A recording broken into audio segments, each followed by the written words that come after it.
we remain steadfast in our commitment in delivering local news that matters.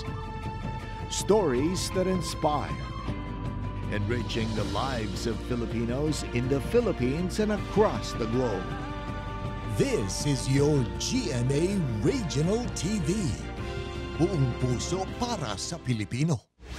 Mga balitang angay at angan sa One Mindanao. Usa ka rider. Samdan human gitabangan og kulata sa laing duha ka mga rider sa Zamboanga City. Insidente sa pool sa CCTV. Cagayan de Oro City. Posibleng makasinati og krisis sa tubig kung dili mabayran ng utang nga 400 million pesos sa Cagayan de Oro Water District sa pinakadakong supplier niini. O mga kriminal, kung pedophile ka, rapist ka, patyon ta ka. Kung kidnapper ka, holdupper ka, patyon ta ka. Mga kriminal sa Davao City, gibahara ni Mayor Baste Duterte nga pamatyon.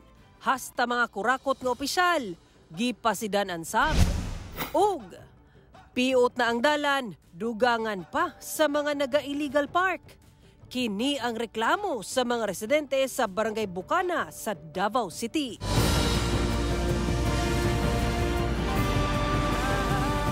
Ito ang GMA Regional TV, One Mindanao.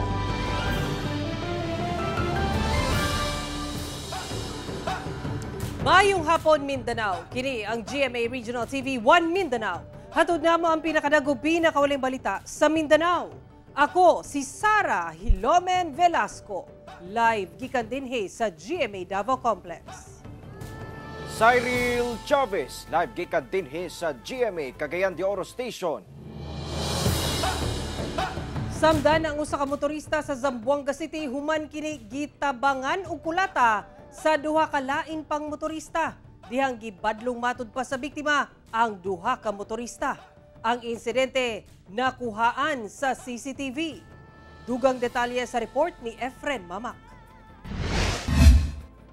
Sa kuha sa usa ka CCTV footage, makita ang upat ka mga motorista nga mihunong sa usa ka kanto sa Barangay Giwan, Zamboanga City pasado alas 3 sa kadlawon-adlawong Domingo, taod-taod. Minaog ang lalaki nga sakay sa blue nga motorsiklo. Wala madugay, gitanggal ni inyang helmet o gilambos sa ulo sa lain pang motorista nga pula ang motor. Hinungdan nga natumba kini, dayon gisigundahan kini og kulata sa maong lalaki. Mitabang nasab og kulata sa biktima ang lain pang motorista nga kauban sa unang nangulata. Gani misulay pa og suko lang biktima, hangtod na undang ang pagpangulata, human dunay nangagi og nanghunong nga mga motorista sa maong barangay. Apan sa pipila ka segundo, mihirit pa og panumbag ang kauban sa unang nanumbag sa biktima. Dayon misibat. Ang biktimang nakaangkon og samad sa naong, giilang si Alvin Apolinario, 46 anyos, ug driver sa buhatan sa Barangay Giwan. Sa interview sa GMA Regional TV 1 Mindanao, saysay sa biktima, gibadlong niya ang tulo ka motorista nga miharang sa dalan sa maong barangay, hinungdan nga gikulata siya. Yan discuss kami, kosa daw di mo problema, hablale, preguntale. Abli no ay man yung problema, baka ustede tiene problema. Naamo yan, ken no ay may kabal kwento, supla del dayon. Ang maong insidente, gilayong report sa biktima sa kapulisan. Sumala sa Barangay Council, ang duha ka mga sospek, pulos residente sa Barangay Tugbungan sa Zamboanga City. Na CCTV, yan man identified ka bilang mga kwan as a identity. Then I coordinate with the Barangay Chairman of Tugbungan, ya po dele konosi si Ken kan mga persona. Hinuon naghusay na sa barangay ang biktima ug ang duha ka mga sospek kinsa puros 24 ug 27 anyos nga wala nagipanganlan pa. May pasalig ang mga sospek nga abagaon ang pagbatambal sa biktima. Apan, wala na kini miluwat og pahayag. Kauban si Sim Romero sa kamera. Ako si Efren Mamak para sa One Mindanao. Krisis sa tubig ang gikabalakan sa Cagayan de Oro City kung ugaling dayonon. Sa pinakadakong supplier og tubig sa Cagayan de Oro City Water District ang dili pag-supply og tubig. Ang tinubdan niini ang giingong kapin 400 billion pesos kuno nga utang sa COWD. Ani ang report. February 29 ning tuiga, gipadala sa Cagayan de Oro Bulk Water Supplier Incorporated o COBI ang Notice of Disconnection sa buhatan sa Cagayan de Oro City Water District ug Office of the City Mayor. Nakalatid din ang giingong utang o payables sa COWD nga moabot na sa sobra 426 million pesos. Matod sa COBE, dako pa ang balanse sa COWD sa ilang mga bayronon gikan tuig 2021 hantod ning kasamtangang tuig. Kini gumikan kuno sa wala pagsunod sa COWD sa gitaganang water rate per cubic meter subay sa ilang kontrata nga nasabutan niadtong tuig 2018. Tuig 2021 hangtod December 2023, 16 pesos og 60 centavos per cubic meter lang ang ginabayad sa COWD nga unta ana-ana sa 20 pesos og 57 centavos per cubic meter ang ilang balayronon. Karon 2024, ana-ana sa 24 pesos and 19 centavos per cubic meter ang rate nga ginasingil sa COBE sa COWD. Apan sa kabahin sa COWD, wala matod pa sila'y utang sa mong supplier. Matod ni Engineer Antonio Young, ang kasamtangang Division Manager sa COWD, nga niadtong 2021, nagpasa og resolution ang Board of Directors nga wala giila ang pagtaas sa singil sa COBE. Nag-invoke sila og force majeure kay kung matungmudumduman during that time na may COVID-19 pandemic. So nag-invoke sila force majeure, not acknowledging the increase. Kay kabalo man ta kung unsa ang impact sa COVID-19 dili lang sa water district but the entire world man. Ilang gibarugan nga wala sila nalapas sa kontrata tali sa COBE. Let's follow what's written in the contract nga dispute resolution, ang disputed amount which is 1660, gi-agreement mi ana among bayaran continuously. Among gabayaran monthly, we're paying about almost 40 million sa among tubig nga ka-receive. But the disputed amount, let's go to the process of resolving this. Wala pa'y pahayag ang COBE labot sa laraw nga ipailawom sa arbitration ang wala pagkasinabtanay tali COWD. Sanglit, dakong perwisyo gayod ang mahitabo sa tibok Cagayan de Oro City o galing undangon sa COBE ang pag-supply og tubig. Magpatawag og special committee hearing ang City Council aron mahisgutan ang solusyon sa problema. Taas kayo ang proseso kay kabalota ato ning kapanlimbasugan kay water is life. Kay importante kayo ni. Nasayo nang ka unprecedented ni kay nalagay hulga ni COBE nga putan lagi tagkutay sa tubig. Naila na nga problema kung gusto manggaling ni COBE nga putlan ta pero uno-naon nila ang katawhan magalburutog yun. Hinoon dugang sab sa Water District nga ugaling mahinayon gyud ang pagputol sa supply sa tubig gikan sa COBE. Karon pa lang, aduna na sila'y mga lakang nga ginahimo sama sa pag-survey sa uban pang mga water supplier nga pwede nilang kakuhaan og supply sa tubig. Kauban si Makoy Simpron sa kamera. Ako, si Cyril Chavez para sa One Mindanao. Gibahara ni Davao City Mayor Sebastian Baste Duterte nga pamatyon ang mga kriminal sa syudad.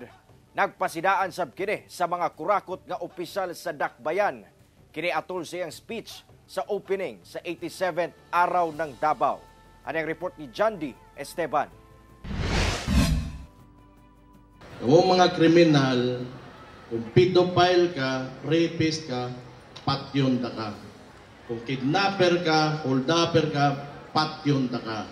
Kini ang usa sa mga gihimugatan ni Davao City Mayor Sebastian Baste Duterte atol sa formal nga pag-abli sa 87th araw ng Davao niadtong Biyernes, Marso 1. Mausab kini ang labing unang miluwat siya og bugat nga pahayag kalabot sa pagbatok sa kriminalidad nga sama sa estilo sa iyahang amahan. Kahinumduman nga niadtong March 6, 2022 gisultihan siya sa iyahang amahan nga si kanhi President Rodrigo Duterte atol sa iyahang speech sa meeting di avanse sa hugpong ng pagbabago ug hugpong sa taong lungsod nga kung gusto niya mamahimong mayor kinahanglan makatuon matud pa siya nga mopatay og tawo. Gibaharan sab sa mayor ang mga korap nga opisyal sa lokal nga panggamhanan sa syudad. Kung korap ka, naka sa gobyerno, kalabanon gyud ta ka. Pero kung medyo okay ra ka, posposan lang ta ka, badlongon lang ka. Uway lang imong katapat niya, bunalan ta ka. Gibutyag sab sa mayor nga duna kuno siya nadawat nga suwat gikan sa Department of Interior and Local Government o DILG human sa iyang speech sa Cebu City atol sa prayer rally. Sumala niya, nakasuwat kuno didto nga disturbing and vulgar ang pipila sa iyang mga rasulti kalabot sa iyang pagsupak sa People's Initiative. Apan magpabilin daw ang iyang baruganan bisan kuno og gisita siya. Ano pangutan-on ko nimo tama man vulgar man gyud ko. Kung ko nag-ingon na buutan ko, kanus am ko ingon ana. So di gyud ako usbon ako mga statements. Di ko nako usbon akong baruganan. Kay tungod lang gisita ko ninyo. Bahala mo. Tanggalon ko ninyo sa trabaho. Okay ra nako. Gawag sabdiya mga Dabawenyo nga mutuman sa mga balaod ug maghiusa alang sa kalambuan sa dakbayan, subay sa kasaulugan sa araw ng Davao. Kauban, si Jojo Solarte sa kamera. Ako si John D. Esteban para sa One Mindanao. Gipailaw na sa state of calamity ang Zamboanga City tungod sa epekto sa El Nino sa syudad. Mga barangay nga apektado sa kakulangon sa tubig tungod sa El Nino nagkadaghan sumala sa Zamboanga City Water District.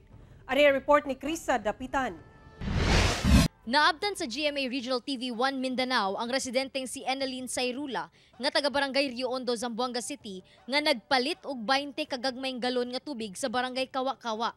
Mobiyahe pa siya og halos 4 ka kilometro aron lang makakuha og tubig. Sumala niya, 3 ka adlaw nang walay agas sa tubig sa ilang lugar. Ay nako, ang hirap talaga ma'am. Kasi kung wala tubig hindi ka makakain. At saka madami yung mga damit. Samtang, ang residente nga si Suwaida Muhammad, gipahimuslan nga miagas ang tubig sa ilang balay aron manglaba og makapondo og tubig. Sulitin namin na may tubig lumabas ngayon. Bukas wala na naman. Siyempre mahirap yun na kaya ganito na mag-unahan na ka lang kami kung sino mauna makakaigib ng tubig. Kaya na yun, nag-imbak na yan kami. Sumala sa Zamboanga City Water District, 60 ka mga barangay ang ginasuplayan og tubig sa buhatan. Apan, 51 niini ginarasyonan na og tubig kay hinay ngadto sa walay agas ang tubig sa ilang barangay. Matud pa, ang Pasunangka Water Treatment Plant nga maoy nagasupply og tubig sa East Coast area ug Central Business District sa syudad, ana-ana sa 74 meters ang water level. Buot pasabot, critical below normal level na kini kung itandi sa 74.20 nga normal level. Tungod sa nagkanihit na nga supply sa tubig, gipaubos na sa state of calamity ang syudad sugod March 5. And City Water District, they have the resources they can utilize in the Quick Response Fund. Of course, mga barangay, given that mga most affected, they can utilize the QRF funds. No? Of course, subject na limitation imposed by law. Hinoon, adunay mga water tanker ang ZCWD lakip ZCDRMO aron mo supply og tubig sa mga barangay nga grabeng naapektuhan sa kakulangon sa supply sa tubig. Sumala sa ZCWD, ang water rationing ang ilang nakitang paagi aron masolusyonan ang dakong problema sa kakulangon sa tubig sa syudad. Pwede kita sa construction niya sa sila sa construction del dam. Siguro amogad sa perfect one no para masolusyon na diaton ration ta experience kita aura. For as of now, sir, no uno na contingency plans, mitigation plans, I mean. Tasi kita amo yase no al ration water rationing schedules kita tan implement. And of course, area arriba tasi kita mga dredging works where kita mga otro mga debris no para smooth flow del agua. Kauban si Jerwin Fernando ug Sim Romero sa kamera. Ako si Krisa Dapitan para sa One Mindanao. Patay ang usa ka unom ka adlaw pala nga baby boy, lakip ang 17 anyos nga inahan niini, human nasunog ang ilang balay sa Dipolog City. Samta kapin 20 ka panimalay sa Zamboanga City, gilamoy sa kalayo. Ani report ni Krisa Dapitan. Patay ang unom ka adlaw pa lang nga baby boy ug ang 17 anyos nga inahan niini nga nailang si Liza Dumiande. Human nasunog ang ilang balay sa Purok Tipo, Barangay Sikayab, Dipolog City, pasado alauna sa kadlawon adlawng Domingo. Sumala sa BFP Dipolog, naglisod og pangita ang ilang mga personahe sa maong sunog tungod anaa kini sa hilit nga lugar. Gani, pag-abot nila, ugdaw na ang maong panimalay. Pasado alas 3 sa buntag, miabot ang lalaki nga nagpailang banas sa biktima nga si Bernavi Cadano. Sumala kang Bernavi, nangisda siya ni adtong tungura dihang nasunog ang ilang balay. 4:30 ang amuan ng gi-salvage ang lugar. Nakakita kami dito og resemblance sa corpse. Na-confirm nilang body siya sa Maginas. Sumala sa kabumberohan, wala dayon nakamatikod ang inahan sa sunog tungod natulog kini. Paspas sab nga mikanit ang kalayo tungod gama sa kahoy ang balay. Ginalantaw sab sa BFP Dipolog nga basin ang lamparang nakabutang dapit sa pultahan sa balay ang tinubdan sa sunog. Apan, padayon gihapon ang ilang investigasyon sa panghitabo. Gibana-bana ang mukabat sa 5,500 pesos ang danyo sa sunog. Samtang mihatag na og hinabang ang lokal nga kagamhanan sa Dipolog sa bana og amahan sa mga biktima sa sunog. Wala na sab kini mihatag og pahayag. Samtang 29 ka panimalay nga gama sa light materials ang gilamoy sa kalayo sa Daap Sanggali sa Zamboanga City pasado alas 4 sa hapon adlawng Lunes. Tungod sa kadako sa kalayo, gisaka kini sa third alarm. Nadeklara kining fire out pasado alas 7 sa gabi sa susamang adlaw. Sumala sa BFP Zamboanga, mukabat sa 400,000 pesos ang danyo sa sunog. Nagpadayon pa ang investigasyon sa tinubdan niini. Hinuon walay natalang samdan sa maong panghitabo. Samtang temporaryong nagtinir sa covered court sa Barangay Hall sa Daap Sanggali ang 31 ka magbanay nga nasunugan. Sumala sa Barangay Council, nakig-koordinar na sila sa local government sa Zamboanga City alang sa relocation sa mga nasunugan. Sa datos sa BFP Zamboanga as of March 5, 2024, nakatala na og 137 ka insidente sa sunog sa syudad. Kung asa 26 ka kaso ang residential fire. Gani, nagpabiling daghan ang kaso sa grass fire nga ana-ana sa 41. Base sa fire statistics, magpadayon ang pagsaka sa sunog sa syudad karong init ang panahon nga epekto sa El Nino. Maong mas pakusgan sa buhatan ang ilang fire prevention campaign. So karong panahon namo akong giawag ang atong mga katawhan nga magtinabangay gyud tanan para dili na to tagaan og chance nga kanabang mag-start ang sunog. Kauban si Jerwin Fernando sa kamera. Ako si Krisa Dapitan para sa One Mindanao. Karong Fire Prevention Month, giatagan og gibug-aton sa kabumbiruhan sa managlahing lugar sa Mindanao ang paglikay sa sunog. Ang pipila ka fire safety tips atong sayron sa report ni James Paulo Yap.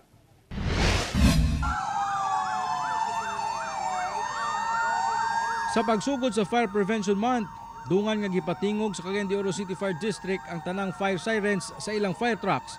Pasado alas 12 sa hapon adlawng Biyernes, gilusad sab sa ahensya ang programang Oplan Ligtas Pamayanan. Pinaagi sa pagsuroy-suroy sa mga barangay sa Cagayan de Oro City aron i-edukar ang katawhan kalabot sa fire safety tips. Laraw matud pa sa ilang programa nga ipaigmat ang publiko aron malikayan ang sunog ilabi pa karon nga nakasinati og tumang kainit ang syudad. Kining bulan sa Marso, pinaka-init kayo ang panahon niini o pinakadaghan na tala na mga insidente sa sunog. So with this message nga naghimo kita og pagpatingog sa sirin, kinahanglan nga makaabot dito sa atong mga katawhan nga mag-inampingon, magbinantayon kita sa tanan, higayon sa tanan panahon. Sa Zamboanga City, gisugdan ang Fire Prevention Month pinaagi sa usa ka misa nga gisundan sa usa ka motorcade gikan sa fire station ngadto sa Central Business District sa maong syudad. Sumala sa Zamboanga City Fire District, dakong hagit kanila ang pagsaka sa ihap sa grass fire, ilabi pang apektado ang syudad sa El Nino ug mas nagpaugas sa mga sagbot nga mas daling magpakanit sa kalayo. Kahinumdumang misaka sa 37 ang ihap sa grass fire sa syudad, January to February 2024. Kung itandi sa duha ka kaso sa miaging tuig. Gani mas gipakusgan pa sa Zamboanga City Fire District ang ilang community engagement aron makahibalo ang katawhan kalabot grass fire ug open burning law. This is really possible because our mga fire prevention activities are really aimed sa mga fire safety awareness sa mga tao. Kasi nga most of the grass fires and rubbish fires nag-uumpisa po ito sa mga bahay at sa mga bakanting lote po natin. Ina-appeal ko po sa lahat, let us practice po yung fire safety. Dugang sa BFP, usasab sa hinungdan sa sunog maong electrical short circuit. Kinahanglan matud pa nga batasanon ang pag-check sa linya sa kuryente aron malikayan ang sunog. If may nasisili po kayong init sa mga outlets natin, may nasisili po kayong init sa mga wires natin. If there is fluctuation every time we are switching the lights on, ibig sabihin we're having problem with our electrical. Kailangan natin ipacheck agad sa isang licensed electrician. Ako si James Paulo Yap para sa One Mindanao. Halos 2 ka tuig human ang brutal nga pagpamusil patay kang retired Police Colonel Roland Balkin nga sasab ang Cotabato City Public Safety Officer niadtong Marso 2022. Nadakpan na ang suspect. Ani ang report. Pinasikad sa warrant of arrest nga gipagawa sa korte, priso karon sa Criminal Investigation and Detection Group BAR ang gingong sospek sa pagpatay kang Cotabato City Police Safety Officer nga si retired Colonel Roland Balkin. Nailhan ang sospek nga si Orlan Ayunan. Sumala kang CIDG BAR Regional Director Police Lieutenant Colonel Ariel Huesca nga ilang gipailam sa ballistics examination o cross-matching ang kalibre 45 nga pistola nga nakuha sa sospek aron masuta kung nagamit kini sa krimen. Kainumduman nga niadtong Marso 19 tuig 2022, gipaarakan ang biktima nga si Balkin samtang sakay sa iyang sakyanan sa Mother Barangay Rosary Heights, Cotabato City. Tad-tad sa bala ang sakyanan niini hinungdan sa kamatayon sa biktima. Ug samdan-sab ni atong tungura ang driver niini nga usasab ka pulis. Si CIDG RFU BAR ay nagpe-prepare ng criminal complaint against Orlan Ayunan for violation of Republic Act 10591. As we all know, in the course of the implementation of the warrant of arrest, may nakuha tayo na isang caliber 45, isang magazine at several rounds of ammunition. Apan hugot nga gipanghimakak sa sospek nga may kalabutan siya sa pagpatay kang Balkin. Iyang giduga nga nadamay lamang kuno siya ug ang iyang pamilya sa away politika. Nagabitbit kuno siya og armas agig depensa sa iyang kaugalingon tungod sa rido sa iyang nakabangi nga miyembro kuno sa BIPAT kon Barangay Peacekeeping Action Team. Hindi yan totoo na nagawa namin yan. Bintang lang sa amin sa ano lang, sa politics lang yan. Nagagawa sila ng paano kami ma-down. Ang role namin dito is only to implement the warrant of arrest na inisyo ni RTC. Yung mga allegations niya, kung ano yung mga magiging depensa niya, wala na kaming, hindi na namin itatakel yun kasi sa korte na tinatakel yun. Ako si Sara Hilomen Velasco para sa One Mindanao.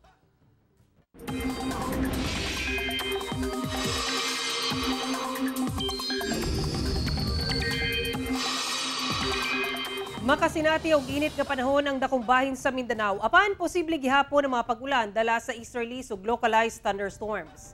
Walay na monitor nga low pressure area o bagyo sa sulod sa Philippine Area of Responsibility sumala sa pag-asa. Apan paray makaapekto sa panahon sa Mindanao ang easterlies o ang init nga hangin gikan sa dagat Pasipiko. Makasinati man og init nga panahon ang sagad sa mga lugar sa Mindanao apan do nagihapon mga pag-ulan. Epekto kini sa easterlies ug localized thunderstorms. Base sa datos sa Metro Weather, dunay katag-katag mga pag-ulan sa pipila ka bahin sa Zamboanga Peninsula, Soxargen, Caraga ug Davao Region. Apan mag-amping gihapon sa mga posibleng kusog nga ulan nga moresulta sa pagbaha ug landslide.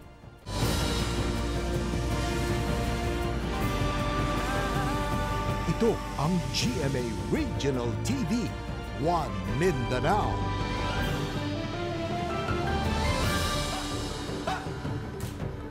Sa paghinumdom sa ika-21 katuig sa pagbusikad sa Davao Old Airport sa Sasa, Davao City, nanawagan si Mayor Sebastian Duterte sa nasyonal nga panggamhanan nga tutukan ang pagpakgang sa terorismo. Ano ang report ni Argel, relator. Ang sungkod namo inahimong tigbalanse sa paglakaw ni Tatay Restituto sulod sa 21 katuig. Ang pagkaputol sa iyang usa ka tiil tungod sa mangilngig nga pagbusikad sa Old Airport sa Davao City niadtong March 4, 2003. Dawat na yun kay ora magyapon og pag-ulguol ka sir, di naman nimo ulian. So ako na lang dawaton. Panawagan niya isip usa sa mga survivor. Nanawagan ko nga dili na unta mausab ang mga panghitabo ba. Ang maong panawagan gisigundahan pa ni Mayor Sebastian Duterte ato sa gipahigayong aktibidad agig paghinumdom sa hitabo. Akong gusto i-point out dere kay pag-abot sa acts of terrorism manggod lisod og wala gyoy laban ang mga inosenteng tao. Gina-point out ko ni, gusto ko manawagan sa ato ang gobyerno, sa national government, nga tagaan og serious na to give serious consideration sa increasing activity diya sa mga regions nato, sa mga rehiyon diri sa Mindanao. Ang nahitabo nga pagbusikad sa MSU Gym niadtong Disyembre sa miaging tuig ug pagkalas og kinabuhi sa mga sundalo ato sa engkwentro sa Lanao del Norte sa miaging bulan. Kini matud pa ang masinati kung pasagda na lang ang aktibidad sa mga daotang tao. Kada tuig balik-balikon gyud nato ni para ipakita nga di gyud ta mosugot og ingon ani na pod hantod sa kantot gyud. 21 ka tuig na nilabay human ang nahitabong pagbusikad dinhi sa Old Airport nga mikalas ug makinabuhi. Apan karon nagpadayon ang dakong hagit alang sa pagpatuman sa mga lakang nga nagtinguha nga makabot ang tiunay nga kalinaw pinaagi sa mga mekanismo nga ipatuman sa gobyerno ug ang panakiusa ug pagkigugma sa katawhang Pilipino. Kauban si Metro Awing sa kamera. Ako si Origil Relator para sa One Mindanao. Nagpabiling problema sa usa sa mga dakong barangay sa Davao City ang illegal parking sa mga sakyanan. Atong sayro ng detalye niini sa live report ni Jandy Esteban. Jandy?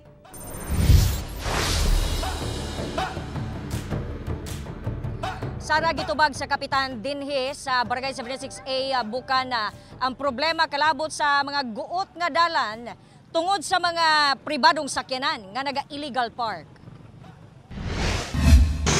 Usa sa mga dakong barangay sa Davao City ang Barangay 76A Bukana. Tungod sa kadaghan sa residente nga nasa kapin 13,000, ubay-ubay ang mga nanag-iyog mga sakyanan. Ang uban naay garahian apan daghan ang wala. Maong daplin sa karsada magpark. Usa sa mga problema dinhi sa Barangay 76A sa Bukana ang kini mga illegal park daplin sa mga barangay road ilabi na ato mga private vehicle nga walay kaugalingong garahian. Samana mas makapaguot sa dalan. Dapat siguro na sila garahian para kanang dili maghuot ang dalan, iwas aksidente ba ma'am. Usay po daghang mga bata unya naghuot ni mga sakyanan. Ang guot yun. Sobra kaguot. Unsa may pwede nimo ma-suggest na Pwede mo siguro sila kuha no ganang parking place. Oh, okay. Oh. Para hapsay ang dalan. Dabal, dili makaagi ang customer. Dili makaagi ang customer. Buot na? Buot na. Ang maong concern gipaabot sa GMA Regional TV 1 Mindanao kang Kapitan Robert Olan-Olan. Sumala ni Kap, kinahanglan daw nga i-apil sa rekisito sa pagkuha og sakyanan ang barangay clearance. Request na ako na sa una nga kung pwede lang unta before mo accept og any registration of the car, see to it nga mangayo mog barangay clearance sa barangay para at least man lang i-required nato kung nabagyod ang barangay na mismo ang mo inspect kung nabagyod sila parking space. Ang nahitabo magud sa tuang LTO, application form lang. So ang application form fill upan ka lang dito sa LTO tapos karon ingon ka karon do you have a parking space? Yes, no, di ba? Check lang ta dito. So wala inspection. Niadtong 2019 doon na nagi-propose nga ordinansa si Konsehal Conrado Baluran nga no garage, no new car policy. Apan wala pa maaprubahi. Hinuon doon na gimugna ang barangay nga grupo nga maoy mangunay gyud sa road clearing sulod sa barangay. Nag-organize og nag-create kog office, no? Barangay Traffic Management Office. So kidiin man kana sila karon mo na sila akong itahasan sa barangay nga magrubing diri nga dosor illegal parkings kailangan gyud na sila ipahibalo or disiplina gyud ang kailangan nato. Kung ma-deputize na ang barangay, magpatuman sila og one lane policy. Dinhi mangita o mag-identify ang barangay og dalan o lane kung asa ra sila pwede makapark. Ginapaabot na lang nila karon ang approval niini sa hingtungdang ahensya. Sara ngadto sa mga nanag-iya og mga sakyanan gihangyo ni Kapitan nga kung wala gyoy garahian kung pwede didto nila i-park sa lugar nga dili makababag sa dalan. Sara. Okay, daghang salamat Jandy Esteban. Nakatakda nga ipaygayon karong bulan sa Abril ang plebisito sa pagmugna og 8 ka mga lungsod gikan sa kapinsay 60 ka mga barangay sa 6 ka mga lungsod sa North Cotabato nga sakop sa Bangsamoro Region. Ano report ni Justody Humamil. Dungan sa pagsaulog sa ikalimang anibersaryo sa Special Geographic Area o SGA BARM niadtong Pebrero 14, nanawagan ng BARM government sa katawhan sa 63 ka mga barangay sa 5 kalungsod sa North Cotabato nga mao ang Midsayap, Carmen, Pikit, Kabakan ug Pigkawayan nga moboto sa ipahigaing plebisito karong April 13, 2024. Tumong niini nga magmugna og 8 ka lungsod ug ang bag-o nga lungsod sa SGA mao ang Pahamudin, Kadayangan, Nabalawag, Old Kaabakan, Kapalawan, Malidigaw, Tugunan ug Ligawasan. Aprobado na matud pa sa Bangsamoro Transition Authority Parliament ang bill sa pagmugna sa maong mga lungsod. Sumala sa COMELEC o galing labaw ang botong yes, posibleng dunay mamugna ang bagong probinsya. Depende sa mahimong desisyon sa Kongreso. Kung sakali kung ang boto nila ay yes at makikreate yung 8 municipalities, therefore part na po talaga siya ng Bangsamoro at maghihintay naman tayo ngayon na kung makikreate naman ng ating Kongreso ang isang probinsya o isasama siya doon sa existing provinces ng Maguindanao. So abangan natin kung ano gagawin ng Bangsamoro. Ang importante lang muna in the meantime, makreate lang yung mga municipality. Dugang sa COMELEC, mahinungdanon sab daw ang maong plebisito sanglit nagkaduol na ang 2025 midterm elections. Aron kuno klaro alang sa kapin 80,000 ka mga registered voter gikan sa 63 ka mga barangay kung asa sila moboto. Therefore, dapat maging maayos at maging maliwanag sa amin kung may separate na municipalities at kung saan boboto yung mga kababayan at saan sila kabilang. So yun yung hihintayin natin. Sana nga makaabot hanggang bago mag-October ng 2022 elections. Di po kasi sila nakaboto kahit sa governor at saka sa vice governor. At dahil nga sa, alam nyo, ang problem kasi dahil hindi naman sila part na ngayon ng North Cotabato, hindi na dapat mangyari yan sa darating na national and local election ng 2020. Samtang human sa pahayag ni Pangulong Bongbong Marcos Jr. nga labing maayo kung idungan ang Chacha plebiscite og 2025 midterm elections, pipila ka mga lawmaker ang may question ni ini. Yung sa legal issue, maaaring sa perception ng mga marunong ng mga abogado o yung mga nagke-question ay mali na pagsabayin, then maghihintay po ang COMELEC sa proper case sa Korte Suprema. In the final analysis, hindi naman yung action namin ang questionin doon, kung hindi yung action na pagsasabayin yung dalawang electoral exercises natin. Apan doon na kuno'y praktikal nga rason ni ini, aron kuno nga makadaginot. Bisan pa man kuno og patasan ang mga balota, wala matud pa kini dugang gastos. Ang hangyo lang sa COMELEC nga dungagan ang honoraria sa mga magtutudlo nga magsilbi sa eleksyon. Sumala sa COMELEC, andam sila nga musunod sa proper case sa Korte Suprema, kalabot sa pagdungan sa duha ka electoral exercises.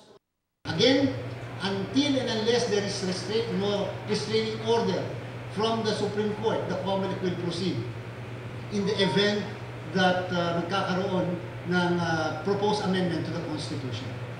Kauban si Bong Vicencio sa kamera. Ako si Jess Tony Humamil para sa One Mindanao. Ana sa gatusan ka mga atsuete seedling ang gipananom daplin sa kalsada sa Samal Island. Dugang detalye sa report ni Kent Abrigana. Dungan nga nananom ang mga empleyado sa nagkadaiyang ahensya sa gobyerno ug mga stakeholder daplin sa kalsada sa barangay Mambago A sa Samal Island Biyernes sa buntag. Kinialang sa ilang tree planting activity nga parte sa mga aktibidad sa 26th founding anniversary sa Samal Island. Kapin 250 ka atsuete seedlings ang gipananom daplin sa kalsada sa maong lugar nga dunay gilayon nga 1.5 kilometers. Matod sa Senro, importante ang maong tanom sa mga Samalenyo tungod sa kini sa mga lokal nga tanom sa isla sukad pa kaniadto. The very best way to plant trees is 20 years ago. So that is the best way. And the second best way to plant a tree is today. So that's what we are doing now. Sumala pa sa Senro, makahatag usab kini og aesthetic amenities tungod ang atsuete. Matawag usab nga ornamental plant.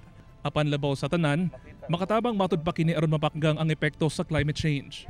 Ever since nga ginagamit ni sa ato ang mga lokal nga mga Samalenyo, sa ako nang gikaingon sa pangluto and some medicinal. So ginahampol kini kung naay mga piang. Kauban si Mel Cominares sa kamera. Ako si Kent Abrigana para sa One Mindanao. Problema sa basura dili malimod nga usa gayud kini sa mga problema sa mga lugar nga highly urbanized sama sa Cagayan de Oro City. Apan nakatabang kaha ang sanitary landfill sa syudad aron maminusan ang basura. Kumusta kaha ang pagdumala sa mong landfill? Kada ang atong siron sa atong RTV Presents. Problema sa basura usa na gayud kana sa mga nakadikit nga problema sa mga lugar nga dagko ug daghang namuyo. Sama na lamang sa highly urbanized city ang Cagayan de Oro. Kaniadto nag-unang problema gyud kini sa syudad, labi na kung adunay mga dagkong aktibidad sa sentrong bahin. Mga nagkatag nga basura gikan sa mga paninda, labi na kung imong suroyon ang palibot sa merkado. Apan gawa sa problema sa pagkolekta sa basura sa mga kabaranggayan sa Dakbayan, kumusta sabba ang pagdumala sa sanitary landfill sa syudad? Personal nga giadtuan sa GMA Regional TV 1 Mindanao ang sanitary landfill sa Cagayan de Oro City nga anaa nahimutang sa Bukirong Barangay sa Pagalungan. Sa entrada pa lang, makita na nimo ang mga personal sa Clenro nga mo'y gabantay sa tanang dump truck nga gasulod sa mong landfill. Adunay state-of-the-art facility among landfill kung asa sa matag truck nga mosunod, ginatimbang kini aron masuta kung unsa kabugat ang kargang basura. Kini manggod ang basihan kung pila ba ang bayaran sa syudad ngadto sa ilang third-party garbage collector. Humani ana, gilayon kini mo diretso og saka ngadto sa bukid kung asa anaa ang cell number 1 nga mo'y ginatambakan karon sa mga basura. Sa maong lugar, walay langaw ug dili ingon ana kaisog ang baho nga masimhutan sa lugar.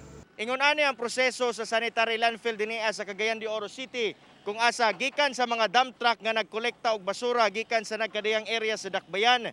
Ginayabo nila ang mga basura nga ilang nakolekta dinhi.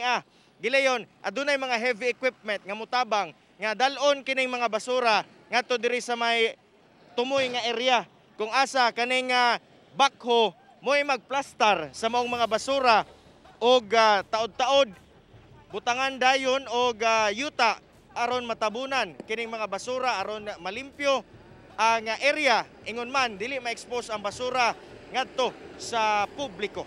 Sigon sa Clenro, ila gyud gitutukan nga mamintinar gayud ang kahimtang sa landfill ug tanan nga ilang ginahimo na hisubay kuno sa environmental laws. Actually, ang Cagayan de Oro panghinambog ta, kita ang pinakataas og level sa sanitary landfill. Sa Tibok Region 10. Model ta kay level 3 na ta. Muna sundon gyud ang basura. Kay kung wala na nasunod, sige tagpamugag langaw dinhi. So naman galing langaw pero siguro maihap lang. Magpadayon pa ang atong pagsusi sa sanitary landfill sa Cagayan de Oro City. Atangi ang ikadawang hugna sa atong RTV Presents. Kauban si Makoy Simpron sa kamera. Ako si Cyril Chavez para sa One Mindanao.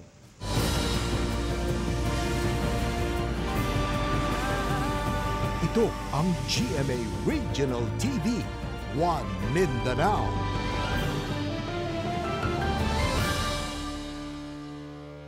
Usa ka gatos ka mga iro ug iring ang gipailaw sa libreng spaying o ligation sa El Salvador City Veterinary Office isip usa sa mga lakang nila aron mapugnan ang pagdaghan sa mga latagaw nga iro ug iring. Ani ang report ni James Paulo Yap. Gitapok sa El Salvador City Gymnasium ang mga fur parents alang sa programa sa City Veterinary Office nga libreng spaying o pagligate sa mga binuhing iring ug iro sa syudad. Sumala ni Dr. Beata Obsioma nga kini usa ka pamaagi aron nga makontrola ang pagdaghan sa mga latagaw nga iro ug iring sa El Salvador City. Per pet animal, consider as one member ng family siya. Kung daghan na kayo yung pets natin sa balay, so medyo consumption natin tumataas. So masakit din sa bulsa ng family. So, i-control natin. Ang fur mom nga si Teresa, wala gipalampas ang kahigayunan tungod mahal kuno sa pribadong veterinary office ang maong spaying. Para ang akong iro dili na magdaghan kay bayibe siya din mga anak man. O para makuan gid siya ba makontrol ang iyang kadaghanon. Muna nga gusto gid ko din gipabaksin ako siya sa rabies, pa-deworm. Unang na ako diri karon. Daghan kuno og benepisyo nga makuha ang usa ka iro og iring kung ipailawom kini sa spaying. maminusan kuno ang pagka-agresibo nila ug mas mahimong healthy ang ilang immune system. Misconception nga. Nabayot ang iro kaya di na makikaway. Hindi na sila makikaway kaya di naman sila compete sa pack nga mag-breed. No? So di na sila makikaway sa other dogs. Kauban si Jaybert Pairat sa kamera. Ako si James Pauliap para sa One Mindanao. Mga nagkadayang putahe sa bulad, gibida sa mga bulad vendors sa Barangay Kalumpang sa General Santos City at sa bulad making contest dungan sa ika-15 nga bulad festival. Samtang pipila ka Kapuso Stars mag-perform sa Coronation Night sa Ginoong Kalumpang 2024 karong gabi. Ano report ni Justoni Humamil. Kinsa bagoy magdahom nga ang simpleng dried fish o bulad, pwede di ay i-level up pa ang pagluto. Yes, Kapuso, you heard it right. Busa andama na ang inyong extra rice kay siguradong mapa-extra rice ka sa kalami ini. Sugda nato sa bulad curry with vegetables, dried milk fish curry, caldereta de pandawan ug sweet and spicy garlic dried fish. Pipila lamang ka na sa mga pinasahing putahe sa bulad nga gibida sa 8 ka mga partisipante.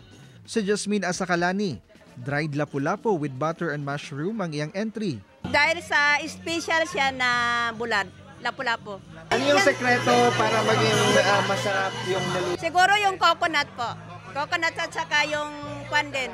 Opo, at saka yung kwan po, lapu-lapu kasi iba talaga yan sir pag ibang lasa niya. Pinasaysab ang bulad dish ni Nanay Elizabeth, ang dried squid palabok. Samtang si Patrolman Alhadad Alagasi, iyas ang gibida ang iyang specialty nga gourmet dilis.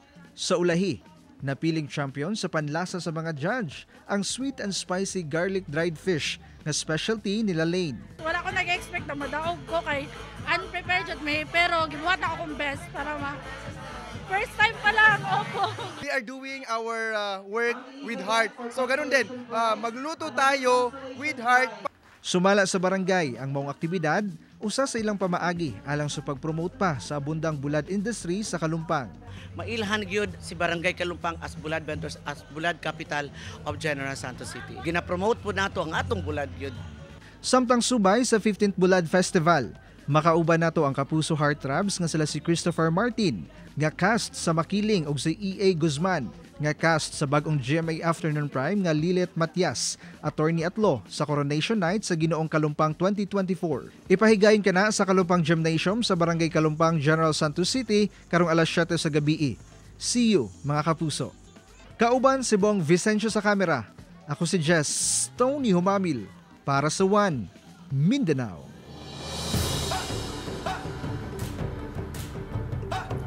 Mao kadto ang mga ulahing balita sa Mindanao karong adlaw. Mamahimo ninyo kining makita pag-usab pinaagi sa pagbisita sa official website sa GMA Regional TV o bisita ang among official YouTube channel o i-click ang subscribe button para sa pinakaulahing balita. Daghang salamat sa atong mga kapuso sa Mindanao nga nagalantaw kanamo sa atong mga kapuso abroad. Padayon lang sa pagtutok sa mga lokal nga balita matag adlaw tungod sa GMA Regional TV, Local News Matters. Kami ang GMA Regional TV 1 Mindanao. Tibok pwersa para sa mas dakong misyon ug mas halapad nga pagserbisyo sa nasod.